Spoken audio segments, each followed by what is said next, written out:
congratulations on the new contract. What does it mean to have the backing of a club like Manchester United and come through the ranks? And you were so fantastic last season. Do you believe you're getting close to those levels you reached last term now?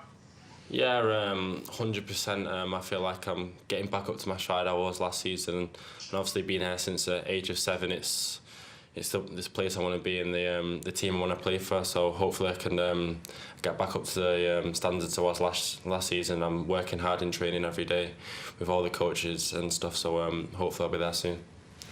Samuel Luckhurst.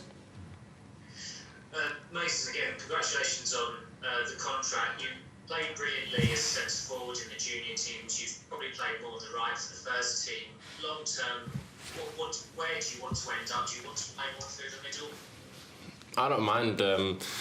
I could play anywhere across the front three, and then I can play on the right, up front, even sometimes on the left, really. So for me, it's just about adapting into whatever positions I get told to play in, really. So if it's up front or on the right, I don't really mind. Really, I'll take it as they all come, really. Simon Stone. Hi Mason. After last season, how difficult or not have you found it to cope with the increased attention? You were a little bit below the radar when you started scoring goals last season, but now everybody knows you. Yeah, it's something. It's just a challenge, really. Obviously, after you played your first season, not really many of the players know what you're going to do and stuff. They don't really analyse your performances and stuff. But obviously, as the second season, teams try and catch up on it. So you've really got to be have a few more tricks up your sleeve, and obviously do as much as you can to do the best you can, really. So last question from Mason for James Cooper. Hi Mason, I'm just wondering how it works in amongst the strikers. Do you work together on kind of finishing and that sort of stuff, and how much has both Edison Cavani brought to your game and also the man on your right?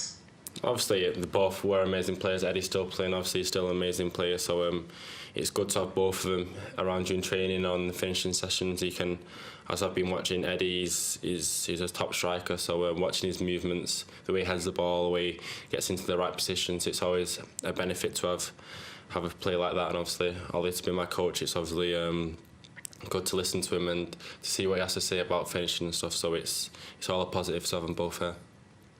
Thank you very much, everyone. We'll go on to the manager now. Mason. Thank you. So Simon Peach, if you can ask the first question, please.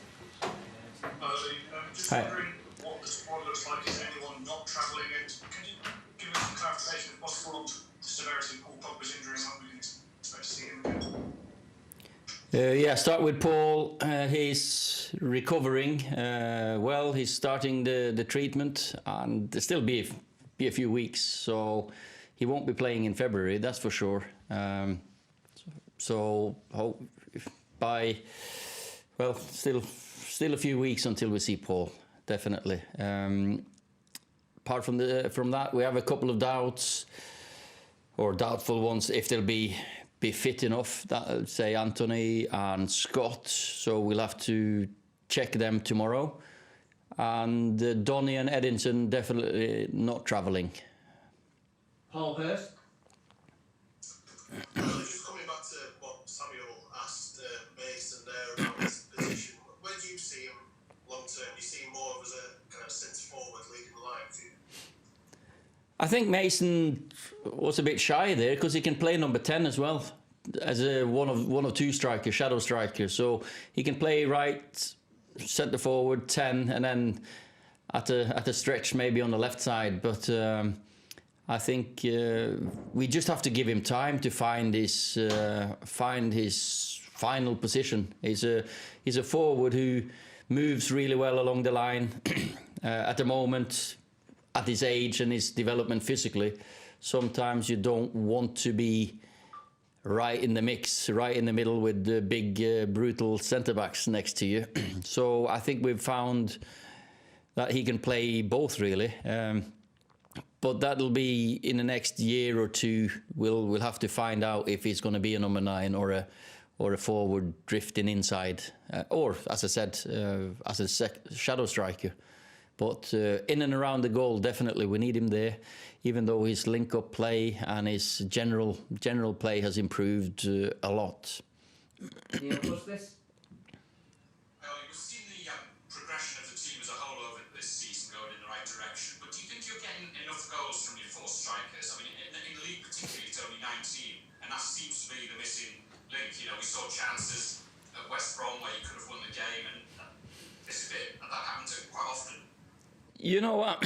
We are the team that scored the most goals in the league, and you're right that our centre forwards or our forwards haven't scored as much as we'd like to. So for me, that's a big positive that we now into the final stretch of the season. If we can get get them firing again, that'll give us another edge in the games, because we know the last 4 or 5 games we haven't been at our best.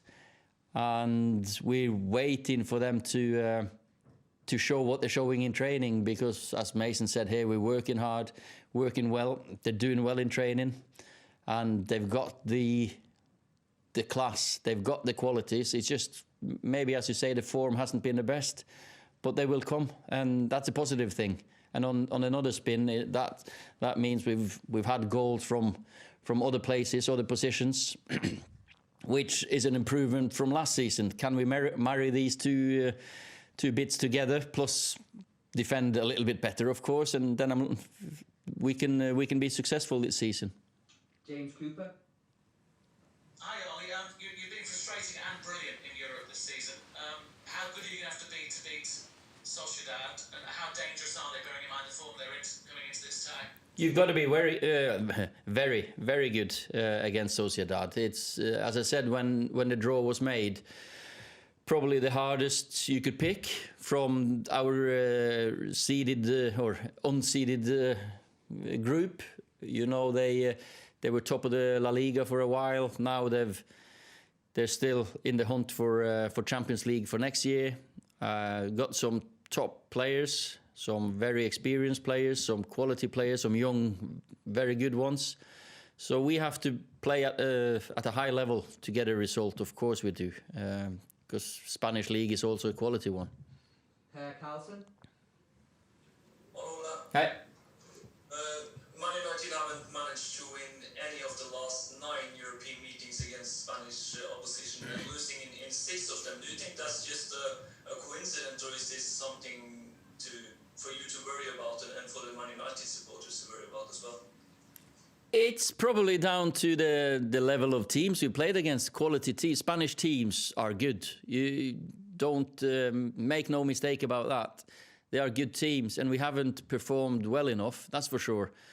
And as I said just before, we have to perform well, very well, to beat a Sociedad team who are aggressive. They're defensively, they're very good on the ball, good possession team, got good pace, got most of the ingredients of a top team. So I don't think we don't go into games worrying, but we know we have to perform well to get a good result.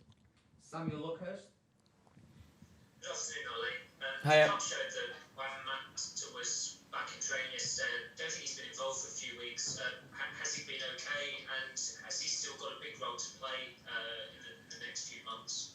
Yeah, Juan's been away for a little while, and of course you miss, you know, against West Brom, you're thinking, can we have someone to unlock the door if we had Juan there to create that pass, because he has done well earlier part of the season, Juan. Now he's back, he's travelling with us, he's been bright in training.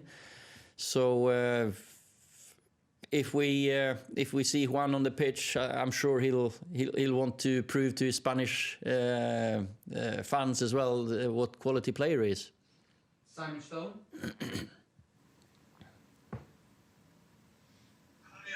Hi, Simon. Just a couple of things. Just going back on Cavani and Van der Beek, why are they not travelling? And also, it's been another weekend where Anthony Martial gets abused. Do you have to talk to him about it? How does he deal with that situation? Donny and Edinson are injured, so unfortunately, muscle injuries.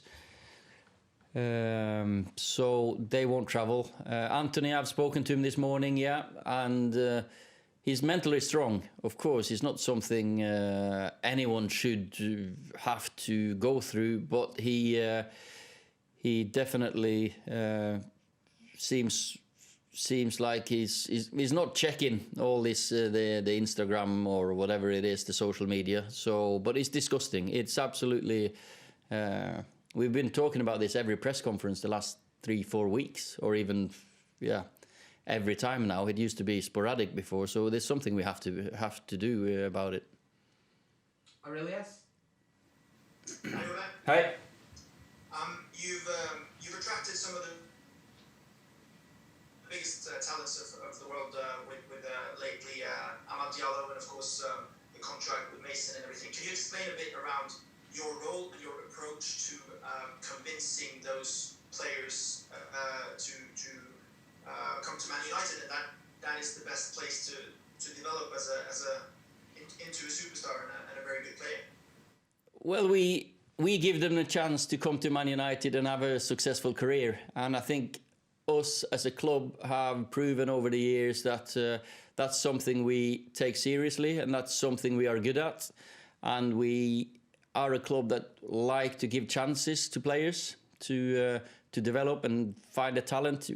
Our fans, our history has always been about skillful players, attacking players that you play with no fear, and these are players that we've identified to carry that tradition. And my role is to speak to them and put a clear pathway for them to see this is what we see with you. And I think we've shown over the years, of course, with the previous managers.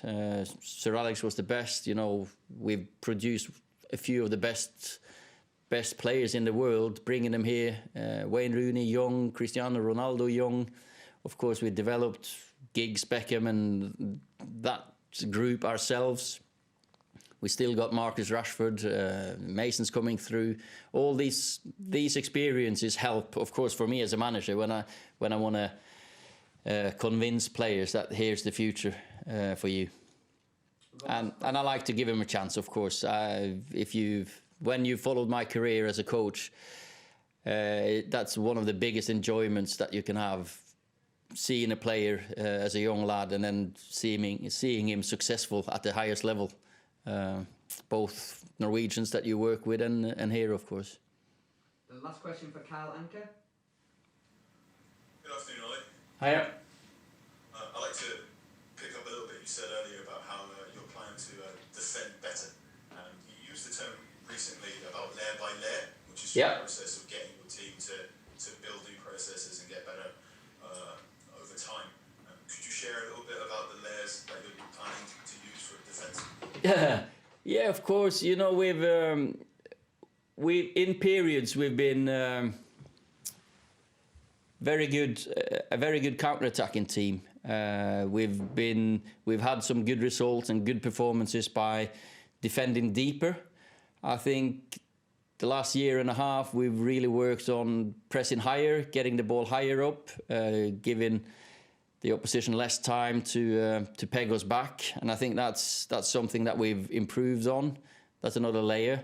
Now, can we marry the two? Can we find the balance between high press, low press, but also the mid block, and get back to the more dangerous the counter attack in Man United, fast, quick attack by winning the ball in good positions. Not just to defend, but win them in very good positions to attack from.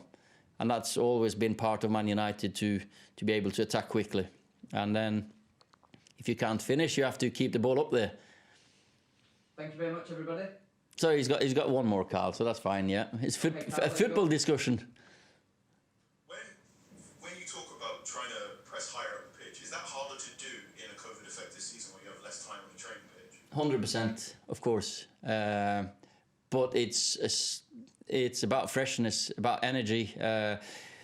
We can see in our stats that we have improved immensely on our fitness, but of course the relentlessness of the season has given us a challenge to recover between every single game. So I think you see teams now, if you got a week between games or 10 days between, or that you have a rest, you can see the benefit from it. So we'll get the benefit at one point.